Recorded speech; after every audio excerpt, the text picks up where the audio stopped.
Ya Allah, sampai semua ahli surga benar? Semuanya ini ahli surga benar? Yakin? Bu, Bapak, semua ahli surga, saya kepingin dengar semua ahli surga benar? Yakin? Dijamin sama Allah. Ini tempat surga.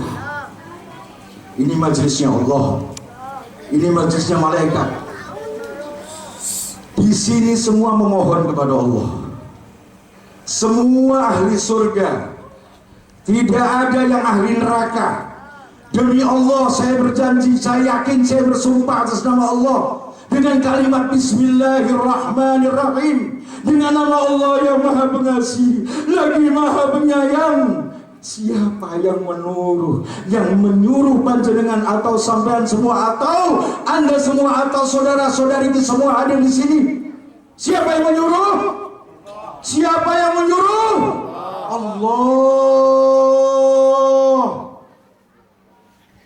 Jangan minta masuk surga.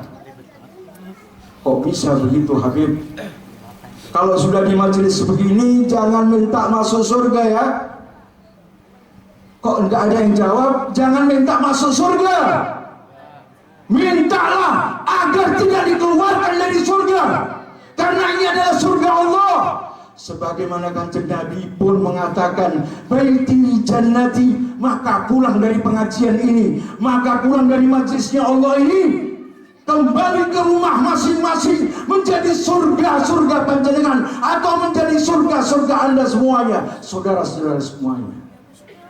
Karena Rasulullah mengatakan baiti jannati, maka jadikanlah kita punya rumah surga, jangan dijadikan neraka. Karena yang menjadikan surga dan neraka diri kita sendiri.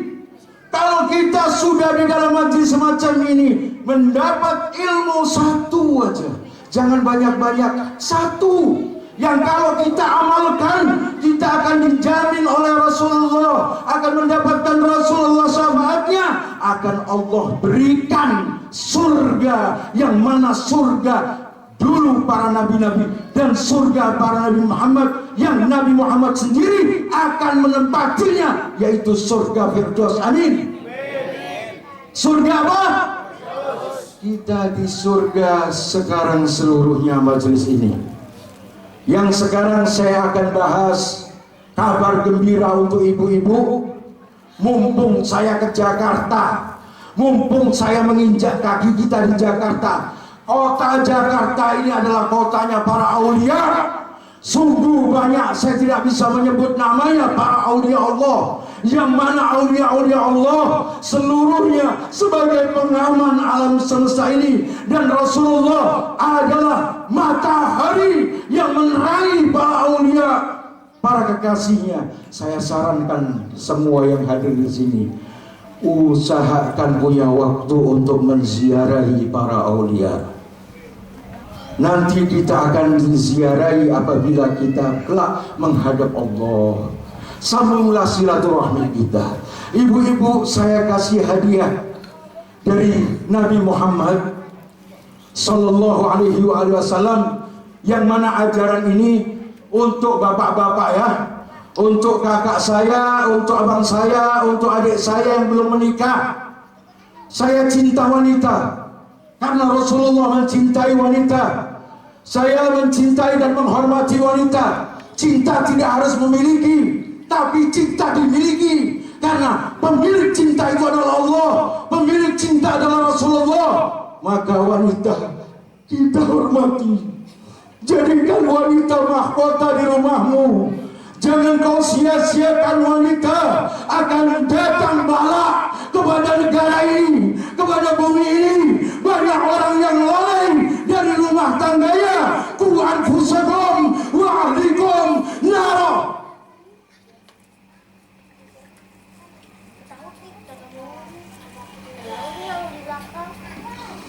Jaga dirimu, jaga diri kita, jaga keluarga kita, jaga anak-anak kita. Qu anfusakum wa ahlikum nara. Banyak orang yang lupa melihat ke depan, tidak melihat ke belakang, karena di belakang tidak perlu dilihat. Demi Allah, yang belakang itu adalah anak perempuanmu, anak-anakmu, istrimu, keluargamu. Mereka perlu penyelamat.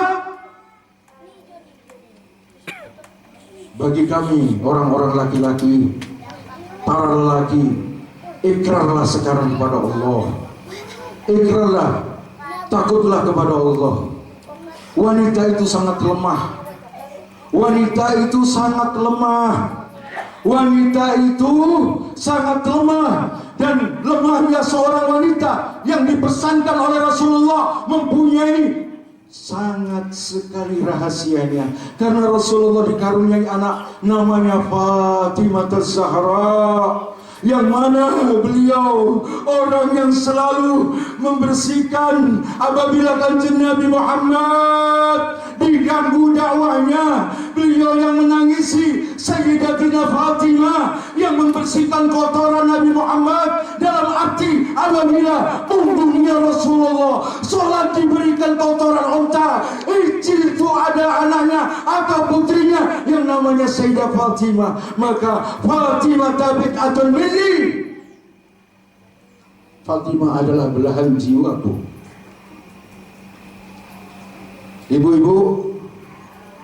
Ibu-ibu, jaminan surga. Saya sekarang mau obral surga di sini. Gak usah banyak-banyak amal. Kita tidak dituntut banyak amal kalau kita tidak tahu, dan jangan sok tahu. Kalau kita punya amalan, sudah cukup kita sholat 5 waktu. Allah tidak menuntut yang lain, karena Allah tahu kemampuan kita. Kalau kita tambahkan dengan sunnahnya, itu lebih baik, dan amalanmu akan menjadi kebaikan buat dirimu. Tapi satu yang saya harus harapkan kepada bapak-bapak saya ataupun kepada saudara-saudara saya lelaki, wanita, Rasulullah menyampaikan, barang siapa memiliki 3 di rumahnya, seorang wanita atau anak wanita, maka Allah akan jamin bapaknya dan ibunya ahli surga. Barang siapa memiliki 3 wanita di rumahnya atau anak itu wanita, maka Allah akan jamin dia ahli surga. Ya Allah, masuk surga cuma punya anak 3 wanita. Sahabat bertanya, Rasulullah, saya cuma memiliki 2 wanita anak. Bagaimana wanita 2 anak saya ini ya Rasulullah? Apakah saya termasuk yang ketiga orang yang ahli surga? Katanya Rasulullah, meskipun 2. Dan satu kali lagi dia ada sahabat bertanya, ya Rasulullah, saya memiliki 1 anak wanita di rumah saya. Engkau ahli surga. Ini pengajian, Bu. Bu, ini pengajian. Katanya orang Jawa, pengajian itu ngajiyo supaya iso ngajeni wong, supaya iso diajeni wong. Itu kata ngaji. Kata Wali Songo, ngaji sastra filosofi Jawa artinya apa? Penghormatan. Bisa menghormati orang dan bisa dihormati orang lain. Siapa? Orang bisa mengetahui ngaji. Jadi menghormati anak-anak wanita itu ahli surga. Ada yang kedua adalah wanita lahir menyempurnakan agama suaminya. Wanita itu apabila dinikahi, katanya Rasulullah, kalau dia dinikahi seorang laki-laki, wanita itu menyempurnakan agama suaminya. Bayangkan lahirnya seorang wanita menyempurnakan agama lelaki. Apabila lelaki itu menikah dengan seorang wanita tersebut. Yang ketiga, wanita apabila dia sudah menikah, lalu dia melahirkan anak, surga di bawah telapak kakinya. Surga di bawah telapak kakinya. Kita ini sudah di surga, kok minta masuk surga?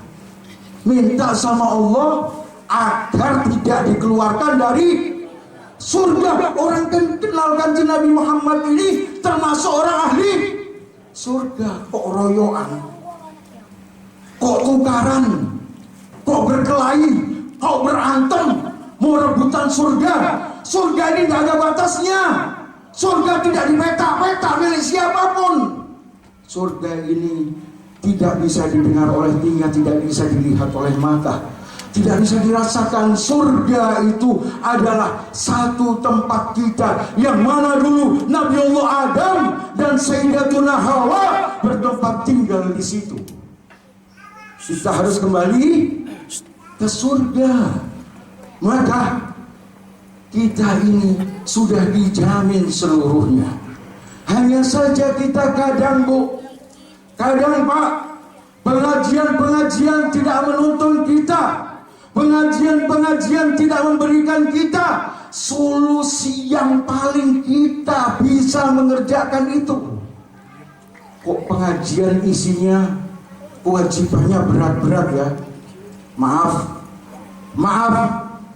pengajian yang selera atau pengajian memang itu perintah? Kalau pengajian selera, banyak orang mau cari pengajian selera yang lain. Tapi kalau pengajian perintah, Allah Subhanahu wa ta'ala tentunya tahu wajibnya kita adalah mengerjakan sholat 5 waktu. Jangan kita teriak-teriakan hal-hal kadang-kadang sholat kita tertinggal. Maaf, sholat 5 waktu kita tertinggal. Lalu kita mengatakan, apa yang terjadi pada diri orang lain? Apa perbuatan orang itu? Padahal perbuatan kita sendiri masih busuk. Yang pertama kali kita diangkat oleh Allah apabila sampai masuk ke liang lahat, lalu kita akan dibangunkan. Di situ Allah akan bangkitkan. As-shalah, as-shalah, as-shalah. Bagaimana dengan sholat 5 waktumu? Bukan ditanya bagaimana ayahmu, bukan ditanya bagaimana tetanggamu, bukan ditanya bagaimana istrimu, anakmu. Apapun tidak akan pernah ditanya kecuali as-shalah, as-shalah, as-shalah. Karena disinilah masa kita akan dijatuhkan oleh Allah apabila kita meninggalkan sholat. Sholat 5 waktu tidak akan pernah tergoyahkan kepada Nabi Muhammad. Sholat 5 waktu adalah perintah Allah. Sholat 5 waktu adalah satu penegak diri dan keimanan kita. Sholat 5 waktu menjadikan kita baik. Sholat 5 waktu menjadikan kita perisai. Sholat 5 waktu yang menuntun kita agar kita menjadi orang-orang yang soleh-solehah. Karena sholat 5 waktu, maka sesungguhnya diri kita akan menjadi orang-orang yang dicintai oleh Allah dan dicintai oleh Rasulnya. Saudara-saudariku sekalian, ibu-ibu saya, bapak-bapak saya, saudara saya, adik saya, tidak ada yang agung, tidak ada yang besar, tidak ada yang mulia kecuali Rasulullah, kecuali Nabi Muhammad. Lalu Nabi Muhammad mengajarkan kita apa? Lupa. Mengajarkan lupa. Apa ajarannya? Mudah-mudahan pengajian-pengajian semacam ini masih terlantunkan, berjalan terus-menerus. Berjalan terus-menerus.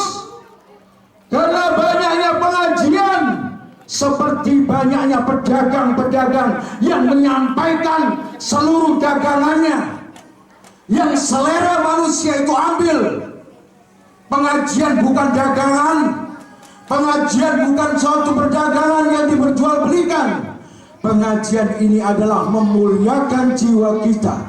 Pengajian ini adalah menjadikan kita Islam yang rahmatan lil alamin. Ibu, Bapak,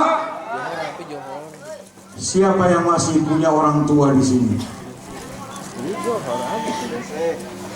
Siapa yang masih punya orang tua di sini? Mudah-mudahan masih ada yang punya orang tua ya. Walaupun yang sudah tua seperti saya, insya Allah masih ada yang punya orang tua. Ridullah, ridha walidain.